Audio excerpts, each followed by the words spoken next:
Hey everybody, welcome to another Star Trek Online walkthrough. Some things we're going to actually be doing. And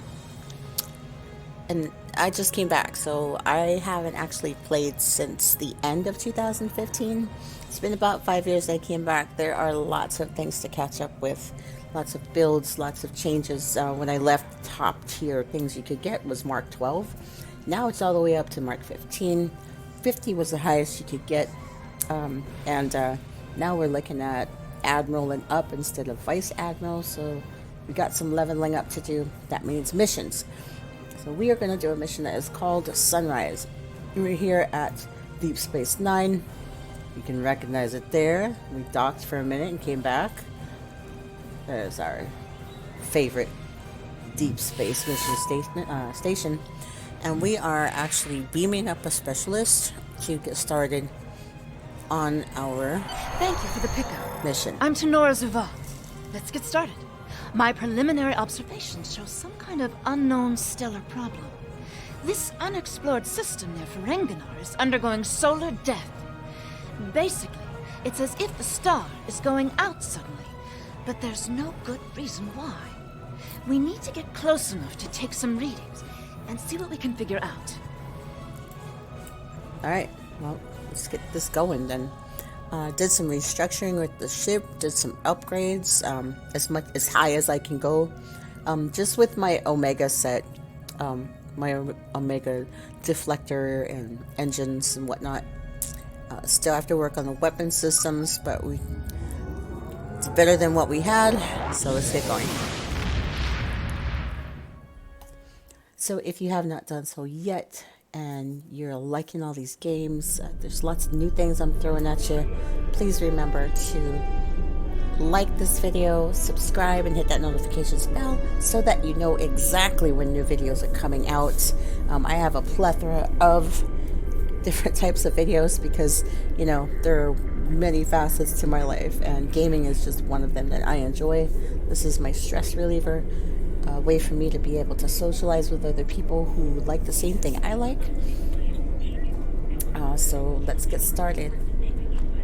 So as you can see here, we're supposed to here we go to our sunrise. It says now we're going to go to the dying light, go to the unexplored system. Sometimes it'll actually just give you a transwarp to the mission starting location, and we are going to take advantage of that. So we are going to go ahead and transwarp.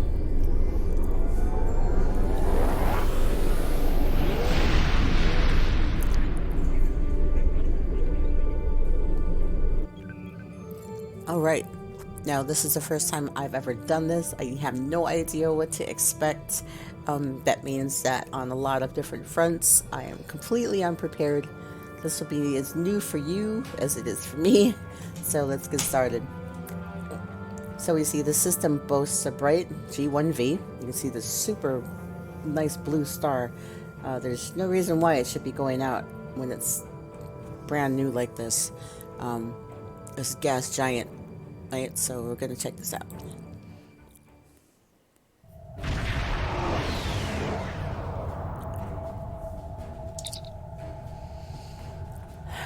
Pilatus, my Borg officer. And it says, arrived in system, about 0.5 AU from the star, sir. Still no indication of what's causing the stellar decay. Detecting only gas giants in system. No signs of rocky planets other than the occasional moon for the Jovians. We're a little outside optimal range. We could probably get better resolution on sisters if we nudged a few kilometers closer. So let's move in and get some readings, see if we can figure this out. Impulse engines forward. We're going to go to the optimal scan point. We are now in mission area, as you can see in our upper right hand corner of our map. We're going to slow down and conduct some scans. Getting swamped with solar radiation. Try Oops. reducing the gain on your sensors. Let's narrow the EM band.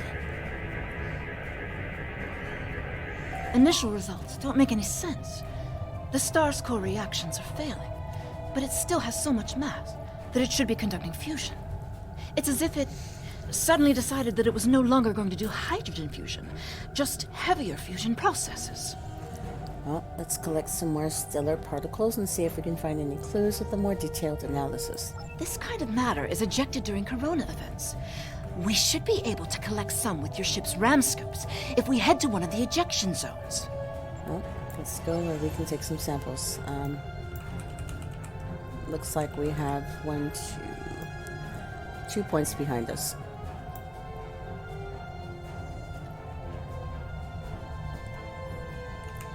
We're going to evasive maneuvers and speed this up just a little bit. Whoa, they came up on those particles pretty quick. Let's slow down. Let's see if we can get close enough for scanner range without damaging the ship. Those are pretty big particles.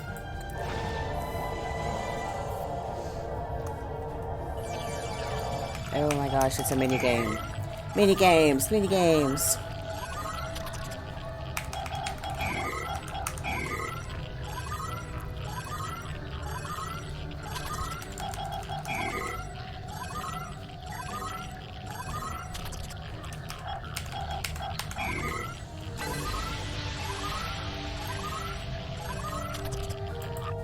Results are coming in now. This still isn't making any sense. It's as if the star's life cycle was suddenly accelerated somehow, but it never went through an expansion cycle. There's no good explanation for this yet. Maybe something else in the system caused it. What if this phenomenon affected other bodies in the system as well? If this is system-wide, we should find evidence of similar problems, with nuclear and chemical reactions in the system's gaseous bodies. There's a large amount of gaseous stellar matter further from the star. We should have no trouble checking that hypothesis. Then set a course for the next closest body in the system.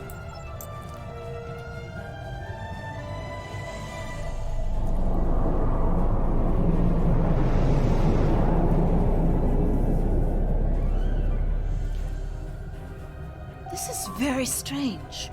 Usually nebulae are massive clouds between star systems. Finding a micronebula in system like this is quite rare. This may be the result of an event such as a cosmic string, shearing through a gas giant and turning it back into particulate matter. I'll need some more readings to know for certain. Determine the best places to scan for information. All the particulate matter will make your ship's sensors unreliable beyond a few kilometers, and shields will be offline. The best we'll be able to do is to check small areas until we get close to something unusual. We should head to where the deionized particle density is highest. Lieutenant, switch us to short-range scanners. It'll be very difficult. So let's go ahead, check for anomalies. Oh, we have one right here.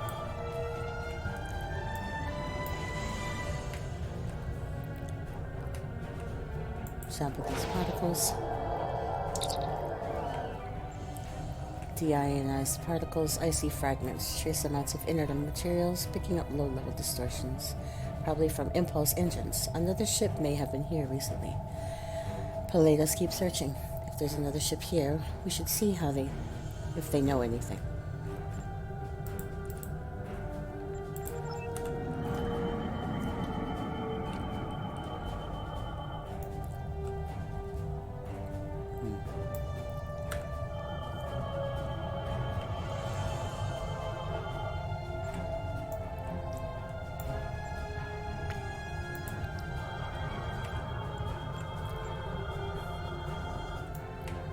Nothing in this area.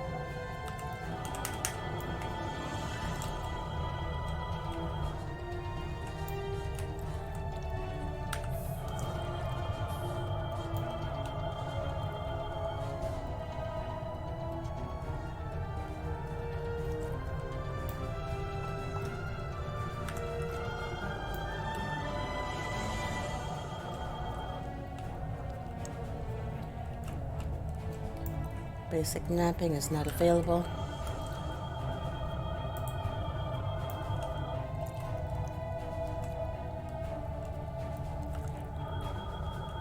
to use scanners.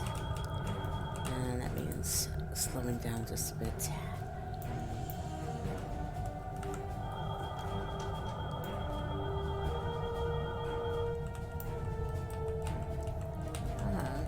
I just flew right past it. And that must be it.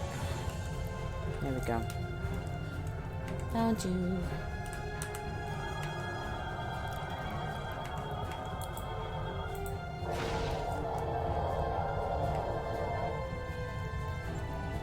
Trace heat. Oh, energy surge. Residual trails. Tholians. Oh, there we go. Surprise.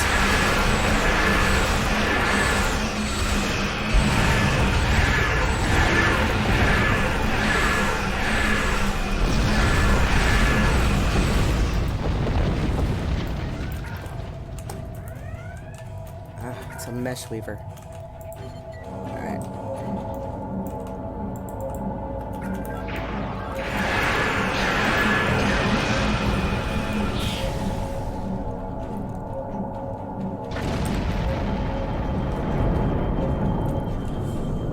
Data is coming in now. Nothing unusual coming in from the nebula, but those Tholian ships were quite far from home. Unfortunately, they can't give us answers. Looks like there's some heavy ionization on the far side of the nebula, though. As if it's receiving some kind of reflected radiation from one of the gas giants. Set a course for the gas giant.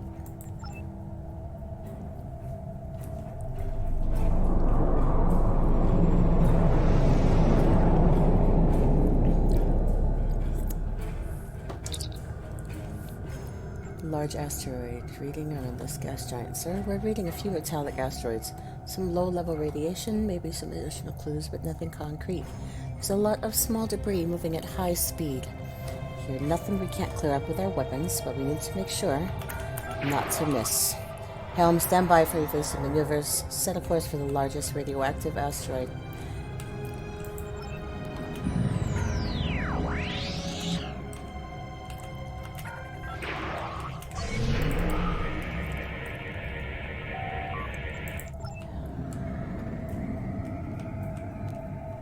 Saw a Tholian running away. There is a asteroid. Just have to make sure we deploy our guys. Metallic asteroid. I really don't think that's an asteroid, but I digress.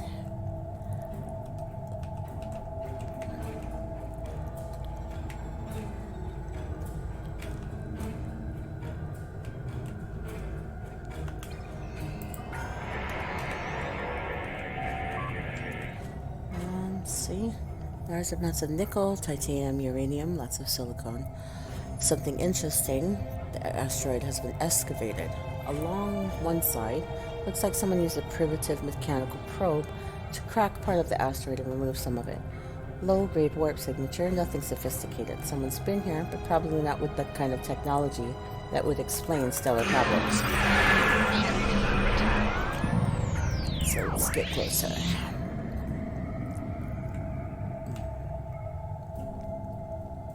I gotta watch out for asteroids.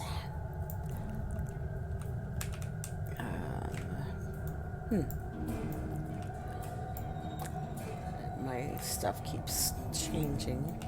There we go. This looks to be the mission area.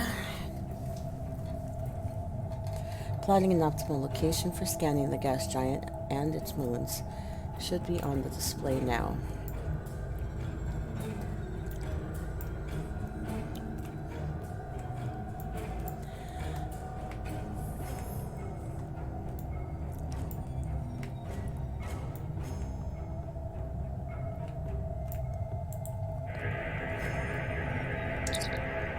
This is interesting. We're picking up several moons around the gas giant. Some of them are habitable. Admiral, I'm picking up comm traffic. One of these moons is inhabited. Pilatus, why don't we pick up this outside the system? There are thousands of background signals in space, sir. Many from civilizations we haven't encountered yet. since a preliminary long-range scan of the system showed no Class M or Class L planets, it seemed that nobody thought it would be inhabited. Our computers just classified these signals as ambient background until we were right on top of the transmitters. Universal Translator is updating now. Any signs of starships or bases? A few minor orbital facilities, significant industrial infrastructure, 8 billion inhabitants.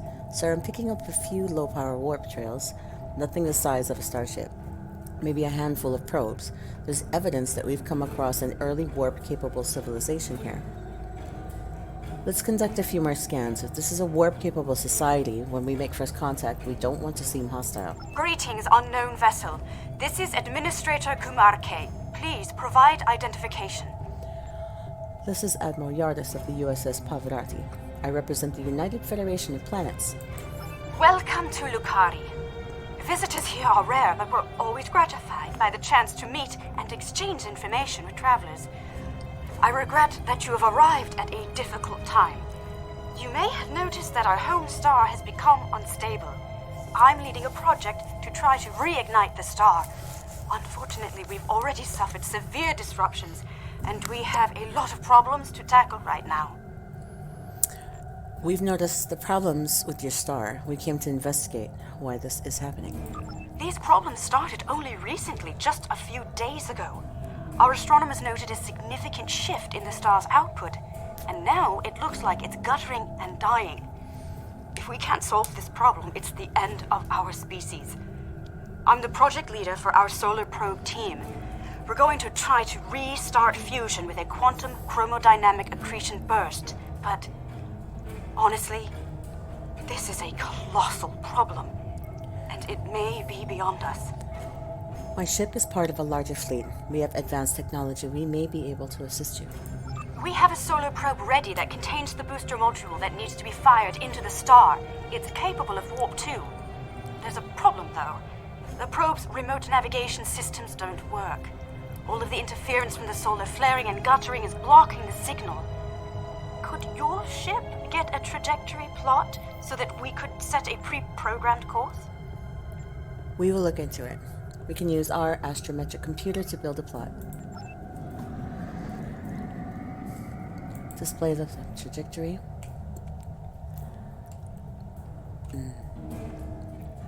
Just to the left. Adjust trajectories. Move it down.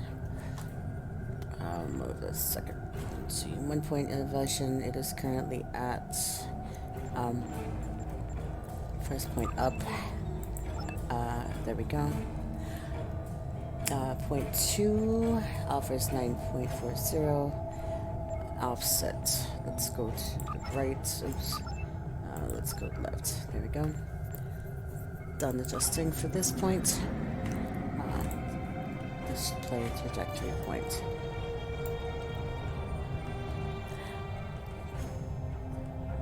We're getting your telemetry now. I'll have my engineers prepare the probe.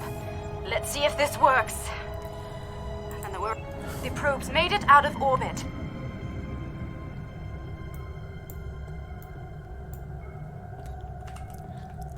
Engaging secondary boosters to head out of planetary range.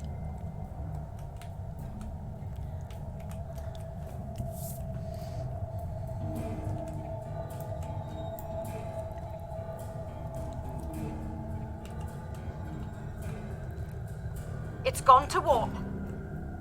Here it goes. The probe is arriving at the solar corona. Deploying chromodine. No effect. It didn't work. Repeat. Well, it didn't work. That was our one shot. Thank you for trying to help. I'm not sure what to try next. Maybe we can evacuate a few people. I'm not going to give up. But the situation is grim. If your people can offer any other help, we would welcome it. But I just don't see a way to relocate 8 billion people in the next few hours. We are not necessarily out of solutions. We might still be able to find a way to reignite the star. Hailing new vessel. My name is Caldano. Looks like I've arrived at the perfect time. I'm here to help with the problem with this star. I'm a scientist, and I have some specialized knowledge that can help. If my plans were sinister, I'd just leave and let the star run its course. With apologies for the interruption, this is my home star. My people are the ones at risk here. If you have some way to reverse this process, my people should be involved. Agreed. Since no other solutions have presented themselves, we should at least hear him out. All right, I'm willing to do so, but it will take me a little while to get a shuttle out there. As you might imagine, things are a little hectic over here right now. Don't worry, we won't need a shuttle. You won't be able to get a lock on my ship interior due to the subspace manifolds. I'll go ahead and bring you aboard. Ready for transport away, team?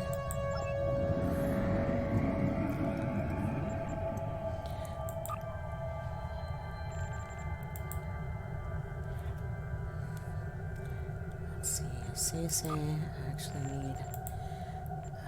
there's Zedek and Politis. I do need one tactical. I do need an engineer, however. Let's see.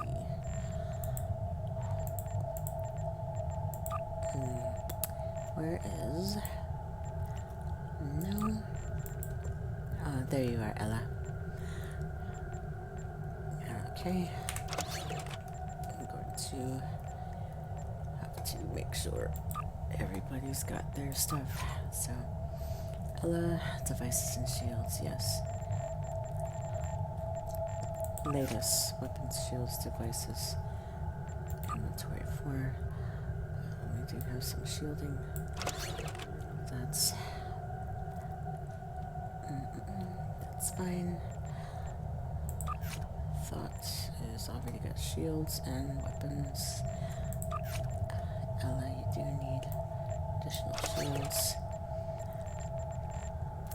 Myself, I got all my stuff to go. Not so much on the shields, but alright, ready to go. This is my away party. Let's go. Although, still super fishy that this guy would just happen to show up. Welcome aboard. I'm Caldano. You moved me here without crossing the intervening space. You have quantum teleportation technology. Yes. We call it a transporter. It has a limited range, but it's useful for going from surface to ship. Impossible! This ship's interior is massive, even though it's no bigger than a shuttle. My ship uses compactified subspace folds. It's bigger on the inside. Right now, though, we have bigger issues to handle.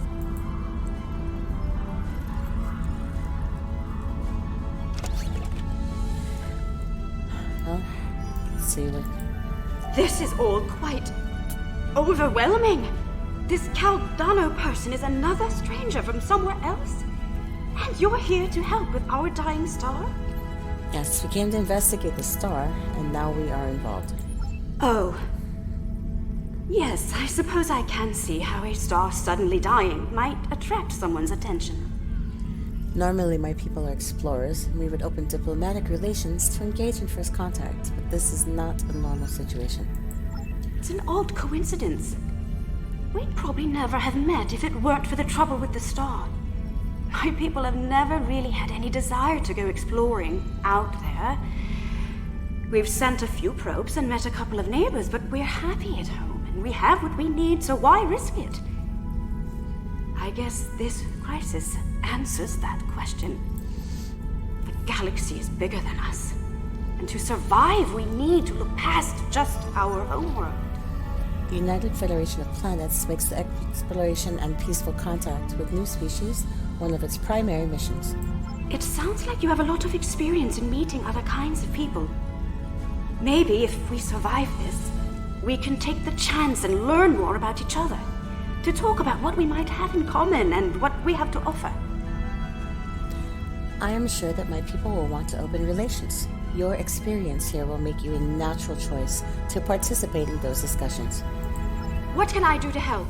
My home is at risk. I want to do something, to be involved in solving this problem. Stay with me. You can see how we study and solve these problems.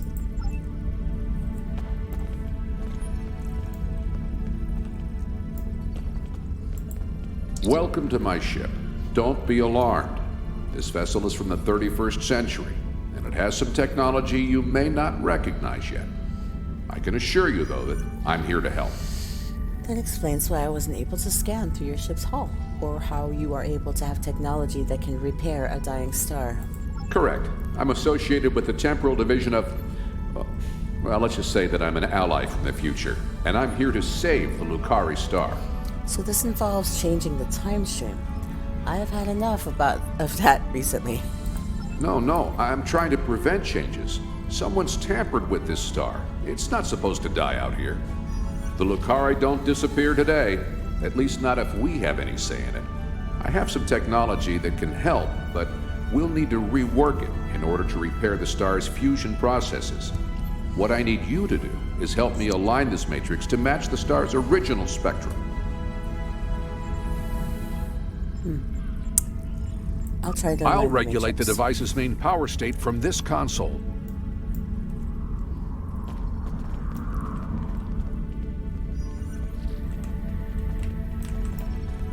Let's adjust the spectrum. Wavelength is 820. Wavelength range rate is 620 to 750. Decrease wavelength.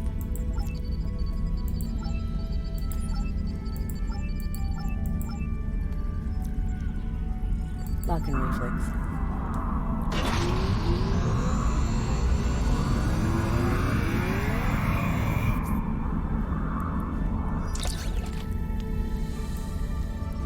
Sorry, while scanning, I got some data on Caldano, and it's a little surprising. He seems to be a hybrid of human and Vulcan, with a small amount of DNA from the people of this world. Apparently, at some future date, these people, the Lucari, have a stronger tie with the rest of the galaxy. So he's not just protecting the planet, he's protecting his own ancestors from annihilation. This actually means he's probably more reliable. Let's just finish repairing the star.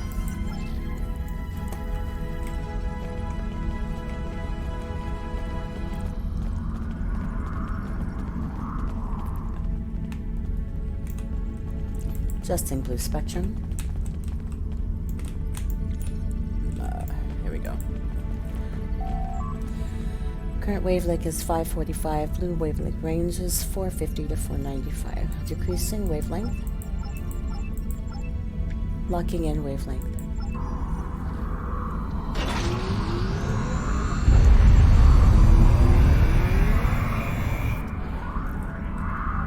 Sounds like whoever tried to destabilize the Lucari stars decided to come knocking.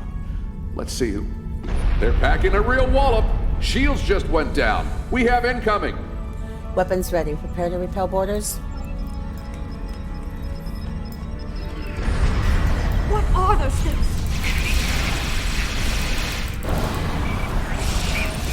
Folians! Keep them away! I need to finish these computations!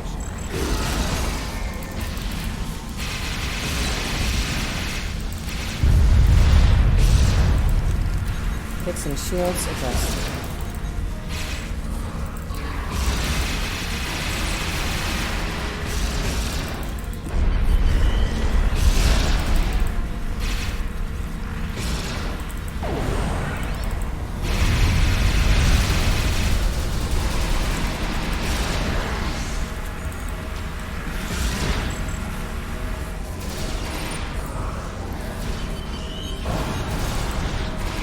I have the device shielded in a force field, but I can't deploy it until these Tholians are out of the way. Shields are back up! They shouldn't be able to get any more boarding parties over.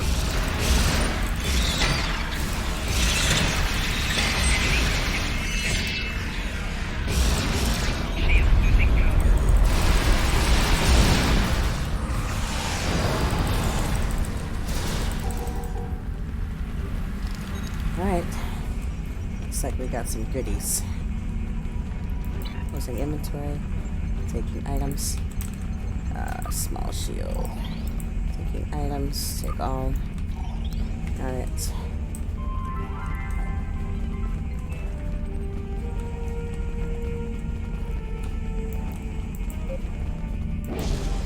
We've we've got a breather.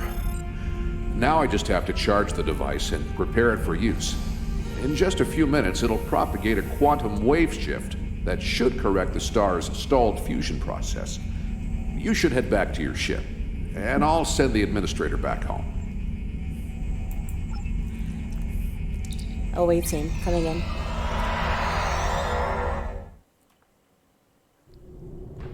The device is charging. We should be just a few minutes away from repairing the star now. Give us the talks, mutant.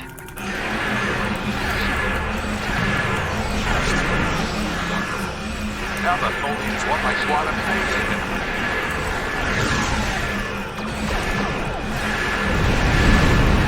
You will surrender the talks you've had, or you will be destroyed. One more time, and you leave the star.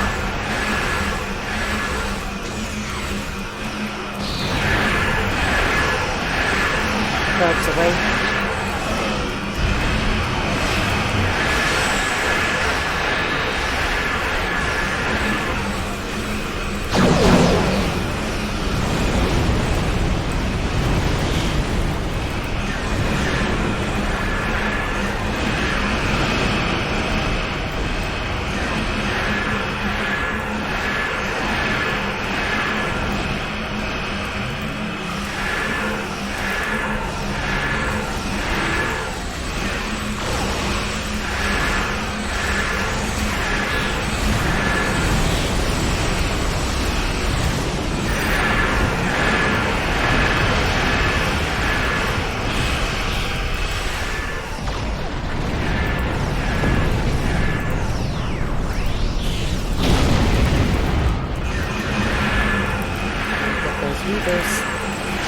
Employing Rift.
Activating the rejuvenator.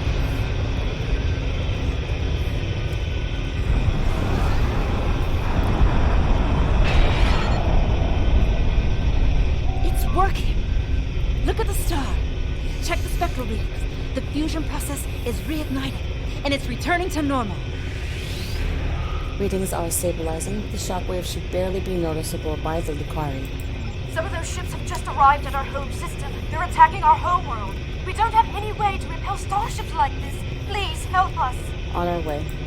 Lieutenant, take us in. Please, you have to stop them. We don't have any warships or space weapons. Employing phase. Beta attacks.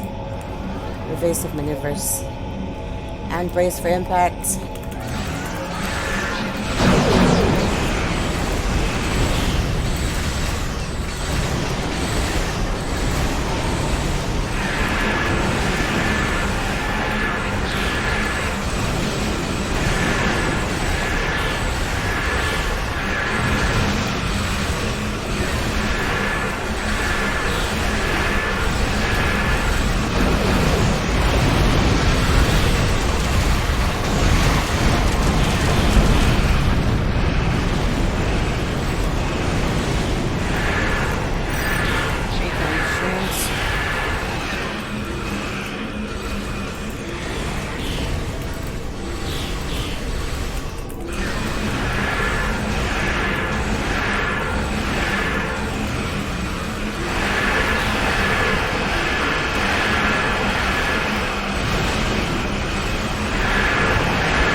Core power. Bring us about. Evasive maneuvers. Brace for impact.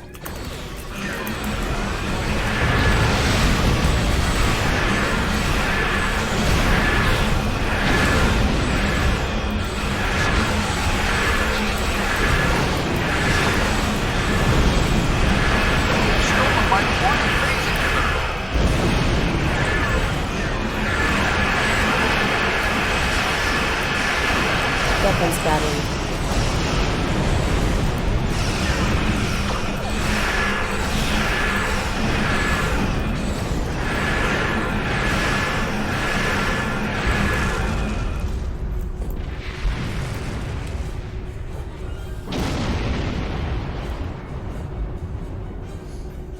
Thanks for the save, but the Tholians managed to steal the Tox Utot while they had my ship webbed.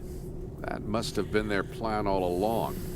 My data suggests that the Tholians used a trilithium warhead to destabilize the star. But the amount of resources needed to build such a weapon makes it inefficient, to say the least.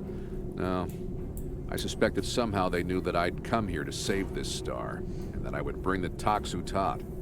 Fortunately, the Lucari star is safe.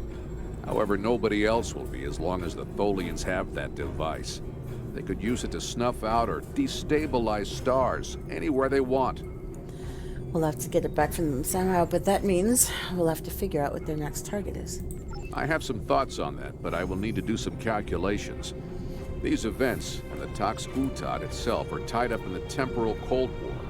The Tholians may not care, but by using the Tox Utot, they risk distorting the timeline by wiping out civilizations that are supposed to survive into the future, such as the Lucari.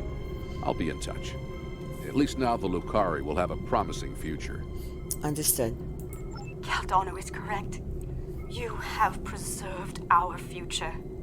My people will be forever grateful, not to mention my personal gratitude, of course. I think we have a bright future ahead of us, if you'll forgive my play on words. I am eager to see where it leads. Thank you once again. My people will contact you again soon, Administrator Kumarki. We have many matters to discuss. I wish I could ask you about your science, your trade, your society. But I suppose there will be time for all of that now that our crisis has been averted. Won't there? First contact within the species is one of our most important duties. Our initial meeting has shown promises for an exchange of cultural and knowledge. I think our friend the administrator here is going to need a ride home. Would you mind? If you'll pick her up and take her home, I'll start looking for more data about the Tholians' plans. We'll rendezvous you with you shortly. Transport Administrator Kumarki. And returning home. I have collected an amazing amount of information about what happened to this star. Thank you for bringing me along. Once we're back in Allied space, I'll take a shuttle home.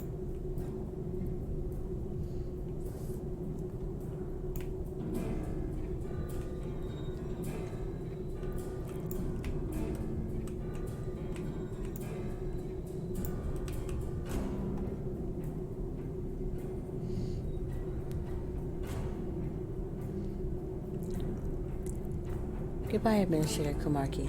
Till we meet again.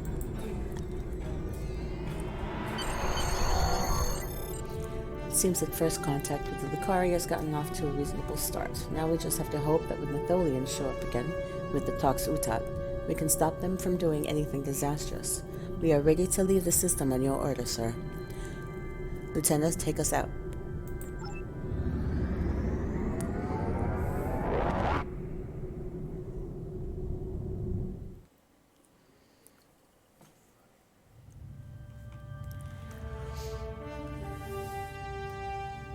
And that was Operation Sunrise.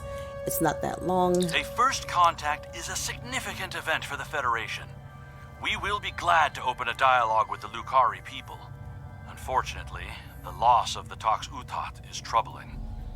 We have some reports about this device from when Jean-Luc Picard encountered it on Ryza in 2366. And obviously, we can't let the Tholians keep a piece of future technology that can destabilize stars. we'll have to deal with that later. So we are getting over 25,000 experience points, over 20,000 expertise, 720 dilithium, and we can choose one of these. So you can just kind of take a look at it. You can see that in order for you to get all of the weapon systems, you would have to repeat this quest again, and it is repeatable. So if you are doing any kind of quantum phase build or a phase build, then this is probably something you want to do over and over again. So because we always want to start with the consoles, because you can always get the arrays, we're going to select the console and we're going to go ahead and take our reward. Congratulations, Admiral. And I just made Admiral. Sweet. And because of that, of course, they're going to throw more stuff at you. So let's see. Admiral Quinn is hailing us from Earth Space Dock. Let's see what Admiral Quinn wants. Congratulations, Admiral. You have conquered yet another milestone on your journey through Starfleet. You still have challenges ahead of you, but I'm confident you'll be able to do anything you set out to do. Good luck. Thank you, Admiral. Alright, so that is it. We can repeat, because I'm probably going to repeat this several times, so I get everything from my set. Of course, whenever you get promoted, they give you bridge officer requisitions, and you can get some of the following things. It is not the highest that you can get, but these are Mark 12, so you're going to get these for your next officer that's going to come, and then you can go ahead and select it. I do not yet have a Klingon engineering officer. I have a lot of science and a lot of tactical, so I am going to take the engineering officer because he has things that I really need. He has the engineering team, the auxiliary power to structural energy for hull. This is a small hull heal and helps medium damage resistance for 15 seconds. The ground abilities, though, a lot. Superior luck, great. Superior sure-footed, he won't get knocked back to root. He already has threat generation and damage resistance, which protects me. He is 15% melee and crit damage just because he is a Klingon warrior, and can also do other things like generate his own fabrication of shield generator, medical generator fabrication, and also do quick fix, which is a damage buff and cures any kind of debuff. So definitely want to take him. Let's collect that reward for him. And it looks like we also have a bridge officer assistant named Saiton. Not going to be able to look at anything because we can't actually see what Saiton can do. We're just going to have her sit in the not now, and she's going to sit in the show bridge officers candidates, and you can look at that and accept or not accept, because there's only a finite amount of bridge officers that you can have unless you buy more slots. So we're going to say not now. And that's it for this round. Thanks for being with me here. You've done well. Oh, While there are still done. issues at the Klingon front, it's time to move to a bigger picture. Come see me at Earth Space Dock for new information. Fine. You're making me go do more things. We have a large number of... So take lots Commander of Sarish Minna. Those are all dailies. But then you can always go to Earth Space Dock again. So task force operations, you can go here and it will show you all of your task force operations. These are super fun. You get to play with other people and do it. They are ground and space missions, and you can do all kinds of things. We also have, boom, PvP, which I haven't done in a long time, so I'm not even going to attempt that. But task force and patrols, super fun. And actually, we're going to visit that in our next video for Star Trek Online. Thanks for being here. If you haven't done so yet, please like this video. Leave me a comment about how you like this. What do you think about the graphics? What do you think about the missions? How on it is, and if you're interested in doing it. I myself would always suggest the lifetime membership, because once you have a lifetime membership, unlike any other game that is out there, you're not going to pay any more. You're just going to pay that one time.